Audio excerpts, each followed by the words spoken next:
Hello students, how are you? Today we are going to talk about frost at midnight. In the last video on this topic, we read certain lines from the poem, the first few lines, and we talked about them, what is their meaning and what is the idea of the poet which he expresses in the poem. And now let's take some more lines from this poem, the second stanza.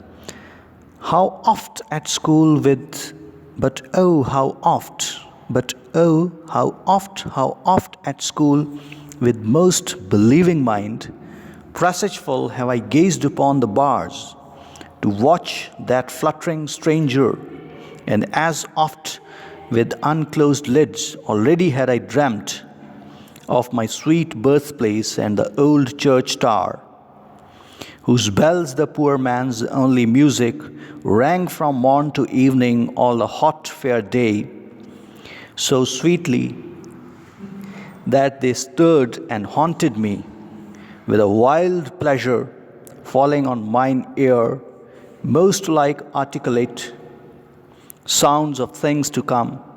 So gazed I till the soothing things I dreamt lulled me to sleep, and sleep prolonged my dreams, and so I brooded all the following morn.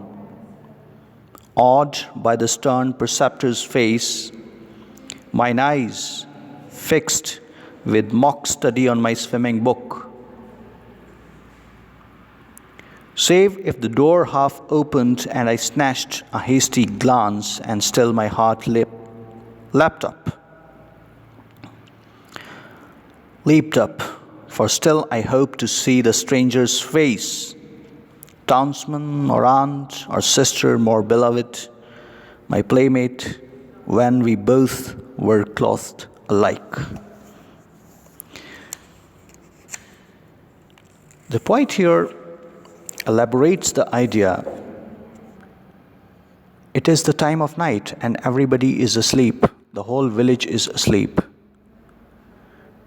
And all parts of village, whether they are geographical locations, mountain, sea, or wood, jungle, everything is at peace.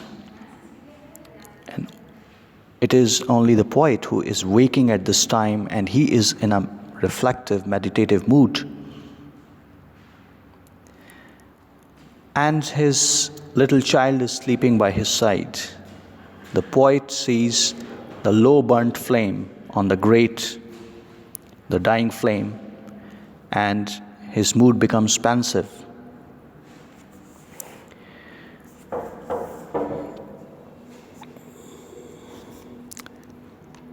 Now, the poet here says that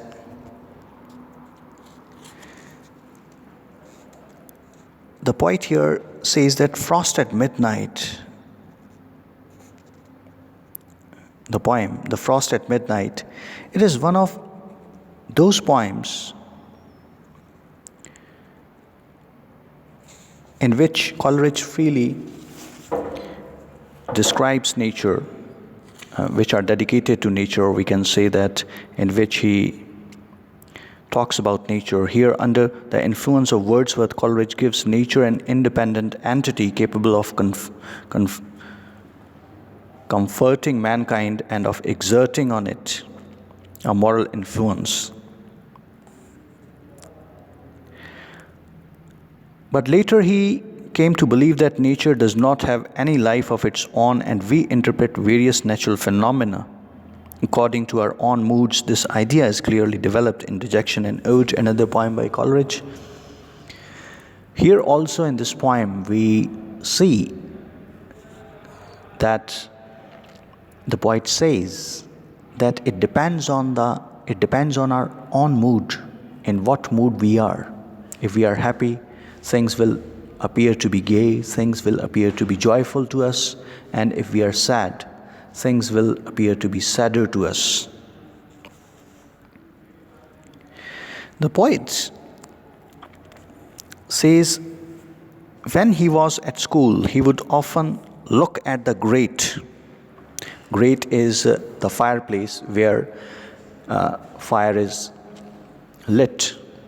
In European countries, it is very cold over there, and snowfall is a very common phenomenon there.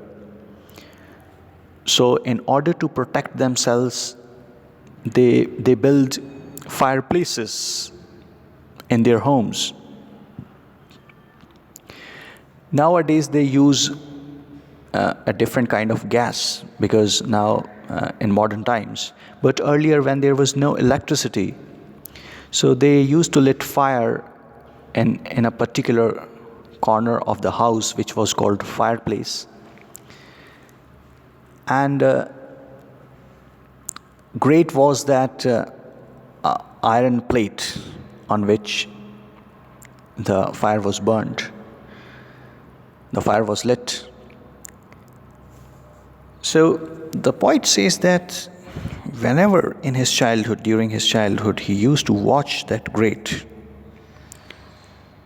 to have a look at this thin film, for he had been told that the sight of the film presaged the arrival of a friend or a relative. It was believed, it was a common belief, cultural beliefs. There are cultural myths and beliefs. We have a lot of cultural beliefs and myths in India.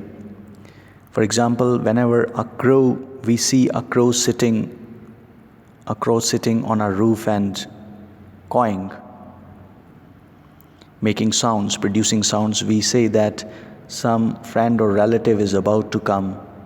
So in the same way, in Europe, their belief is that whenever there is low burnt flame on the grate, when the film of the flame is very thin, so it is a sign of somebody's arrival of a friend or relative. Next day at school, while he pretended he was reading attentively, he would keep looking at the door, waiting for some visitor. So it was expectation by him that now that I have seen the thin film on the grate, the thin film of the flame of fire on the grate, that he used to expect some visitor, because it was their belief. Presageful means expectant. Presageful means expectant, that you have expectation that somebody will come, full of anticipation, to anticipate, to hope, to have hopes.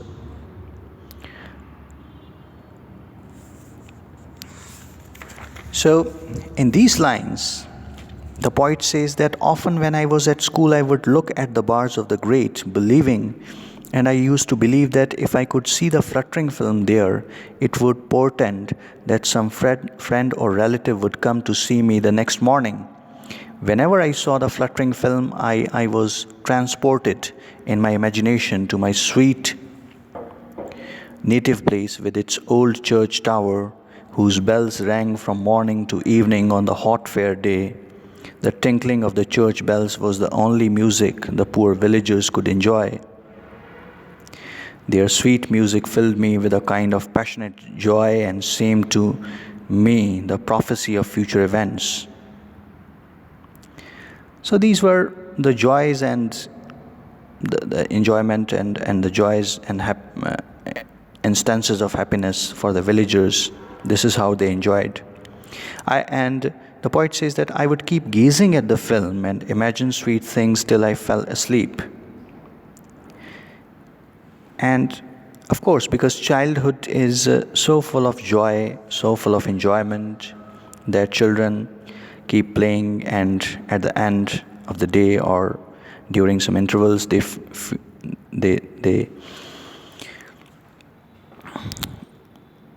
fall asleep. In my sleep too, the poet says, I had sweet dreams. When I got up next morning, my mind was occupied with the same thoughts, the thoughts of some friends or relatives visiting me at school. Being afraid of the stern schoolmaster, I would pretend that I was reading.